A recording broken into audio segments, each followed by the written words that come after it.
Hi, my name is Owen Han. I just wrote my first cookbook, Stacked: The Art of the Perfect Sandwich. And an interesting fact about me, I was born in Italy and spent all my summers growing up in my nonna's kitchen.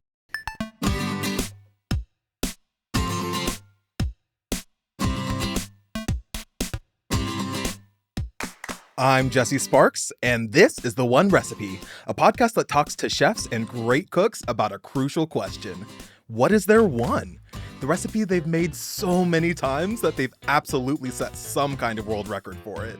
And if you're dying to see how the recipes stack up, there will be a step-by-step video of each guest's recipe on Instagram and TikTok. So find your comfort carb and get ready to pile it high, because this week we're ditching Monet and Matisse to learn from a real artist, TikTok sandwich king Owen Han. Although he's amassed an incredible following for his signature sandos, Han's cooking skills go far beyond what's between the bread. So grab your aprons and let's get into it. Owen, hello. Hello, thank you for having me. So people across social media know you as the sandwich king, but you also cook a lot more outside of just sandwiches too. Like, for instance, you have this beautiful series surrounding pasta fagioli and your vision of what an Italian soup really looks like or what comes to mind. Can you tell me a little bit more about that kind of cooking and how you bring in grandparents and family and all these different inspirations? Yeah, definitely. I like to tell people I'm more than just a sandwich man. Those recipes, I really like to hone into my culture and heritage. So I was born in Italy. I'm half Italian, half Chinese, and basically grew up in my nonna's kitchen in a small village in Tuscany. And so a lot of my background in cooking is Italian cooking. And so that recipe, the pasta fagioli that you're referencing, is I did a YouTube series where I'm cooking my nonna's recipes, and the fun part about it is I'm FaceTiming her as well. So you're seeing that interaction. I'm getting the recipe from her, and I'm trying to almost like pay homage and make her proud in recreating dishes that I grew up eating. It's so sweet because like you both get, yes, the conversation about like technically, does this look right to you? Like, are these the right ingredients? Do you have any recommendations? But it's also so much fun just seeing like the quintessential like grandparent on Zoom. It's just so fun because it feels so familiar and feels so sincere. So as you were thinking about like, okay, I grew up with this really, really intense love for both food and celebrating all the cultures and ingredients that are around us, how did you choose to focus on sandwiches? So I've always loved sandwiches. It's just been my absolute go-to lunch. It's super convenient. You can make it as elevated or as simple as possible. And so the way in which it happened on social media was kind of just like luck. So one day I decided to film my lunch. So I started posting videos on TikTok, gained a little bit of traction, and then the one to really take off was this chicken bacon avocado sandwich, which is in the book, called OG Chili Chicken Sandwich.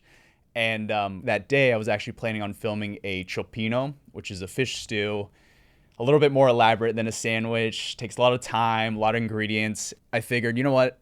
I don't have any ingredients. I don't want to go shop. Let me just film what I was planning on eating that day, which was this chicken sandwich. And so I filmed it, uploaded it, and it was my first video to really go viral, break 1 million views. I was like, oh, this was really cool. People seem to like a very similar passion of mine, which is sandwiches.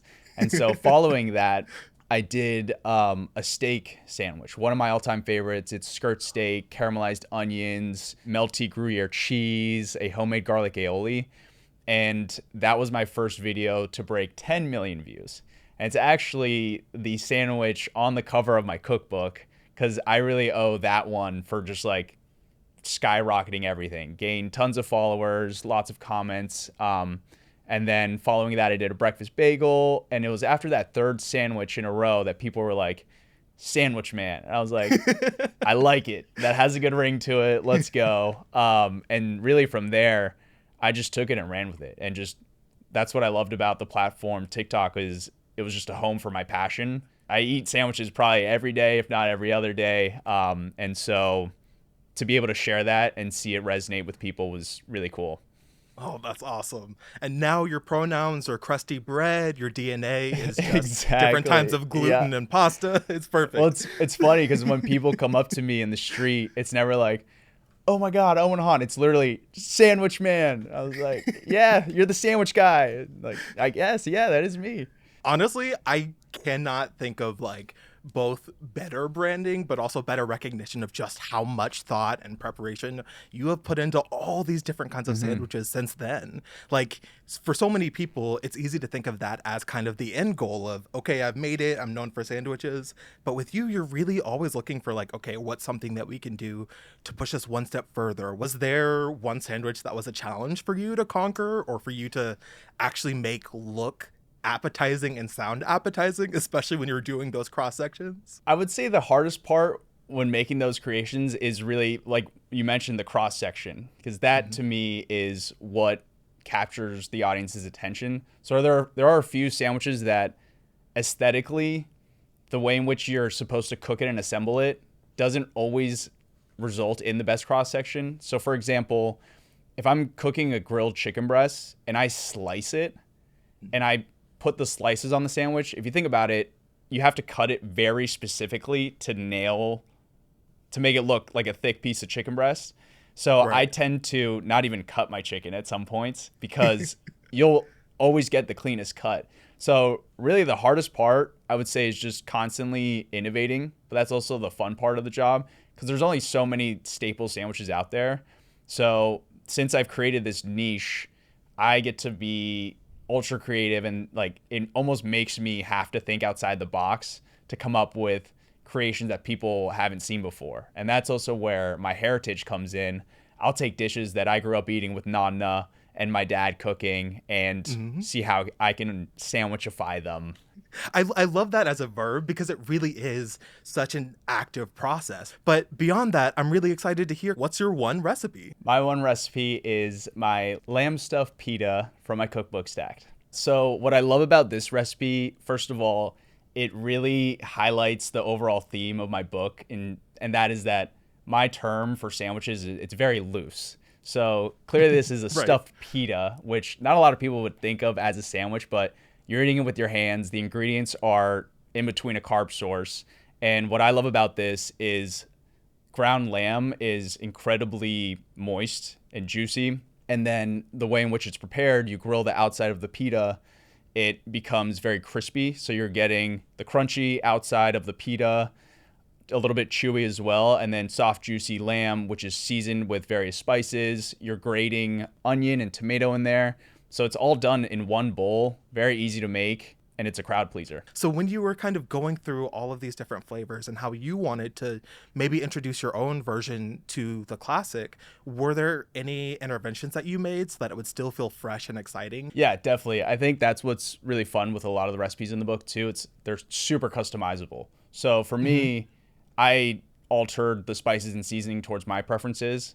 I tend to have a higher spice tolerance. I like a little more just like zesty tang too when I'm trying foods. For instance, if you're not crazy about cumin, just omit it, or maybe add a little bit less. Maybe you want to add some za'atar, or say you love garlic powder or onion powder. Maybe omit a little bit less of the fresh grated onion and then add some more of the onion powder. You can make it as simple or as elevated as you want. Oh, I love that so much. I want to know how you actually make the sandwich. So can you walk me through the process? Yeah. So for me, I start with the filling, of course. So you take the ground lamb, add it to the bowl, and then you'll mix it with the spices. So that'll be cumin, cayenne, cinnamon, baharat, fresh parsley. And then you really just get in with your hands, mix it all together. And then for this, you use pita. So any store-bought pita will do. And what you're going to do is I like to stack them up as opposed to cutting them individually one by one. So I'll stack them up, cut them all down the center. And basically what you're doing is creating a pita pocket. And you'll stuff this. You don't want to overdo it because if you overstuff them, what you'll tend to find out is when you go to grill it, you'll get really nice grill char marks, but then the inside will end up being slightly raw. You obviously want to avoid that. So don't overstuff it. I talk about the precise amount, the numerical amount, but I tend to just go by feel, about like maybe like an inch thick. And I stuff the pita. I like to sear the outside. You sear the sides, and then served with tahini dipping sauce. It's so smart too, because with all of this recipe, you're not cooking at these ridiculously high temperatures. For the most part, you're really chilling out around like 350 degrees, like the medium setting. You're not, in danger of burning meat or burning the pita unless you're just genuinely not paying attention to it at all. Yeah. So it's a great way to really build those skills and also to learn how to test your spices to make sure that they're what you're looking for. One of the spices you call for is baharat. So can you tell me a little bit about what that tastes like for listeners who haven't tried it? Yeah, so for me, the best way to describe it, I don't know how helpful this is, but to me, it just reminds me of Mediterranean food. So Baharat, it's a combination of spices, which you can find at a Middle Eastern grocery store. I would say the closest resemblance taste-wise would be garam masala, which you can also use as a substitute. You have a really brilliant line in this recipe where you're taking the tomatoes, but you're actually grating them on a box grater. Can you tell me a little bit why you think that is a really smart trick for this? Yeah, I think that comes down to two reasons. One, just the convenience alone. It's all the lamb and spices are in the bowl. You just add the box grater and then just grate it, and it's already there. Easy cleanup.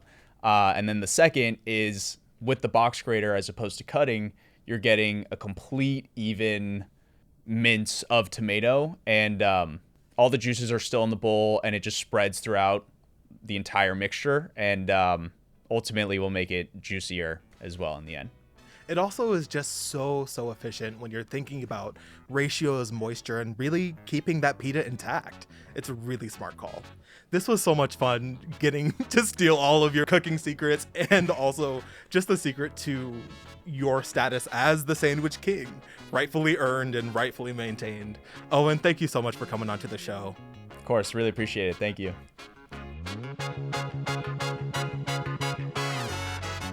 Owen Han is the author of Stacked, The Art of the Perfect Sandwich, and a content creator whose millions of followers have crowned him the Sandwich King. Check out Owen Han's recipe for lamb stuffed pitas with yogurt tahini sauce on Instagram and TikTok to see step-by-step videos of today's recipe, brought to you by our partners at Foodist Films. I'm Jesse Sparks. This is APM Studios. Go make some magic.